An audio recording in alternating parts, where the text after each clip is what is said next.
Hi guys, so today I'm going to be doing a video about what is on my phone. As you might be able to tell, I have an Android phone. It is a Nexus 6. It's got a case on it. It's a clear case, but I've got this paper underneath, which I think looks really pretty. This is my background right now.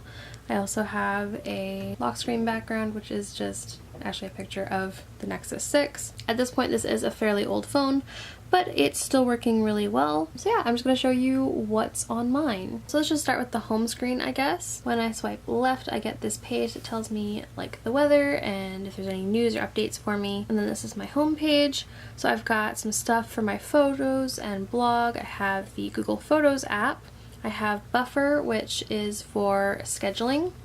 It allows you to schedule Twitter, Facebook, Google Plus, and Instagram posts. I mostly only use it for Twitter or Instagram, and not very often, but it is nice to have. I also have Snapseed, which is another Google product, and it is just a photo editor. And I have Aviary, which is kind of a similar one, but it does some different things. I think I use Aviary more, but Snapseed does do some things that Aviary can't, and so I'll switch between it if I find one isn't doing exactly what I want it to. I also have SquareDroid, which allows you to make any picture fit on Instagram. It just adds like a white border to it. This one's really great because not only does it allow you to add to make any photo into a square, but it also allows you to make any picture into one of the longer vertical photos, which is really nice because that cuts off a lot less and adds a lot less white.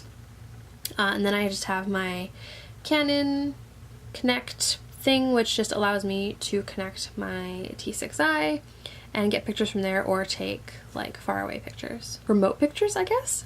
Then I have Fire Emblem Heroes, which I've talked about in other videos, which is just a Fire Emblem mobile game, which is really fun. You should check it out. It's free. Then I have some sleep stuff. I have Sleepbot, which I just use to set my alarms and stuff. It allows you to set music, so I've been using that.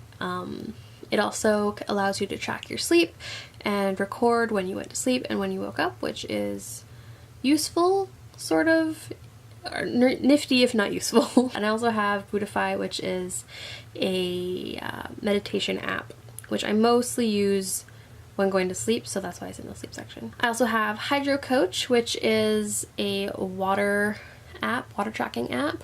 You can tell it your weight and gender and everything, and it will automatically tell you how much you should have in a day, or I did not drink that today. Or you can just set in what you want it to be. I think I paid for the app to get rid of ads and stuff, but I have Google Play credit from a survey app that I'll show you in a minute. So yeah, it makes it a lot more customizable and takes away ads. I also have the Play Stores over there. I go to the Play Store a lot, that's why it's on my home screen. And then I have the map section. I don't really need to have a separate button for contribute, but I think they added it recently, which is why I added it to the home screen. I also have Play Music. I have a subscription to Google Play Music, so I have that on the home page. That's what I use for all of my music. The phone app, because it's a phone. And I have money stuff. I have Sheets, which is how I do budget things. TD, which is my bank, Freedom, which is my mobile carrier, PZ Plus, which is just a rewards card, Shoppers Drug Mart is a rewards card, Boston Pizza is a rewards thing, Belly is a rewards thing, McDonald's I think is just coupons. I use it so infrequently though that sometimes there's like no coupons in here and it's kind of a fail app. Yeah, they changed it again and I haven't even signed in. And then I have Cineplex, which is just an app basically of the Cineplex site, but it also has all of the scene card stuff, so I use that. Then I have my social media section, which is Phoenix, which is my Twitter app. It's pretty good. There are very, very few problems with it, but it was a pricey application, so I wouldn't necessarily recommend it unless you want to pay money for your Twitter app. This is what mine looks like. You can customize it to be your colors. You can have it be white, gray, or all black. I have it in all black, and I've just made it so that all of the links are pink. You can adjust the size of the text and whether these are squares or circles and how big the media previews are. So it's kind of nifty, but not really necessary, but I do really like it. It also has tweet markers, so if you have multiple devices, it will save where you got to on one device and you can pick it up from there on another device, which is nice. Then of course I have the YouTube app, Instagram, Snapchat, which I almost never use anymore, Studio, which is an application for YouTube creators. You can go in and you can see your like recent videos, you can see stats on your videos, you can see comments. It'll give you notifications for if you have any new comments, and you can go in and see like detailed analytics and stuff, which is kind of cool. I have Google Plus, which I use very rarely, except that there's a location tracker, which you can use if you have like close friends who share their location, and you can share your location with your friends. I have very few people who use it, but I do use that feature, and it's pretty much the only feature of Google Plus I now use. Then I have my Gmail, just because it kind of makes sense in here, and it makes this like 9 things, and I like when there's like a proper number in a folder. Then I have Discord, which is a chat app that we use, me and my friends use for gaming and stuff, but they have a mobile application, so I thought I would get that so that I can talk to people on there whenever I want to. And then I have Pinterest, which I have been quite enjoying recently. I've been really enjoying looking at tattoos and also recipes, but also makeup. But tattoos and recipes have been my favorite part of Pinterest. Down in the dock, I have Allo, which is my messenger of choice. It's sort of a web messenger, but it's phone based, and it only works on your phone. When you switch phones too, you lose all of your messages. It's a very weird application, and maybe I shouldn't be using it.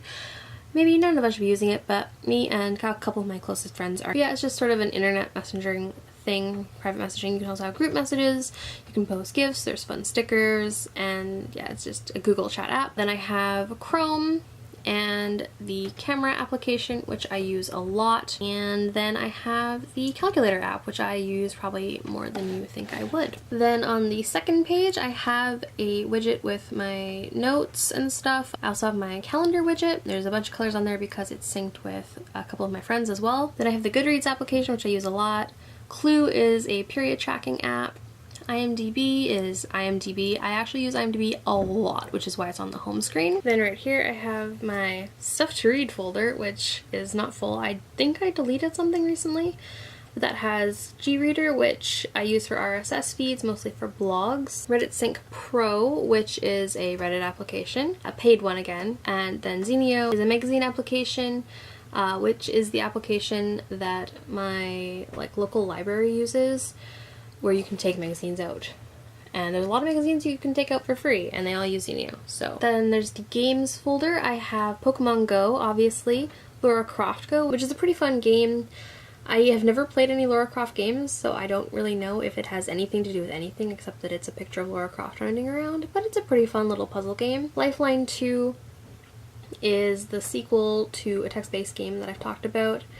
I talked about Lifeline in a recent blog post, so I will link that down below if you're interested. Monument Valley, I've finished, but I feel weird deleting it because it was a really fun game. It's sort of an Eschery puzzle game, which was quite fun. Then there's Lifeline Silent Night, which is actually like a character sequel to the Lifeline game I've played. And then Triple Town is just another fun puzzle-y game. I really like puzzle games, you might have noticed. And then down here I just have a widget for the Starbucks application. As you can see, I have a whole $1.78 left on the thing, so I'm gonna have to fill it up. But yeah, I just use that because it gives you quick access to paying and seeing your stars and how much your balance is and where the nearest Starbucks is, because that's important. So that's all that's on my home screens. I do have a lot of applications though, so I guess I'll just go through them quickly. I have the 7-Eleven application, which is another sort of reward one, but I almost never use it. I have Adobe Acrobat, which is PDF reader. I have Alphabear, which is another sort of puzzly, Scrabble-y type game, but it's like one player and it's the same company as Triple Town, so it's got really cute little bears. Android Auto I have to pair my phone to David's car. Android Wear is to attach it to my watch. Backdrops is just a background application. Boomerang is part of Instagram. It's to, make boomerangs. BuzzFeed I have mostly just to do quizzes when I'm bored. Don't really read their articles very often, but I do really like BuzzFeed quizzes. I have the Canada Post app just because I order a lot of stuff online or get sent stuff. Carrot is an application that gives you reward points for various stores and stuff, or scene points, which is what I use it for. And I'm pretty sure it's from the Canadian government, and they let you answer questions about health and stuff and get scene points for it. So I have that. Connect is another application for my watch. It's the Motorola application, so it does some different things. Contacts, Countdown is how I create those countdown things. Docs is just Google Docs. Just like Drive is Google Drive. Downloads is just actually a folder, not actually an application. I have Dropbox as well as Google Drive. I use them for different things. Duo is a calling app. It sort of came out the same time as Allo, and it's like a two-way video calling application. I think I've used it all of once, and maybe I should delete it, but I have not yet. Then Feel the Wear is an application I got just to make the vibrations stronger and more like customizable on my watch. Fior is a skin I have for my watch just to give it like cute, changeable flower backgrounds. Google Fit sort of tracks your steps and activity and stuff, and you can put in activity that it doesn't track, like if you're on an elliptical or something. Flickr is where I upload all of my pictures to for my blog, and it's also backing up some of the pictures on my phone just because my Google Drive gets a little full. Giphy is because I'm ridiculous and really like GIFs. Gmail we already talked about.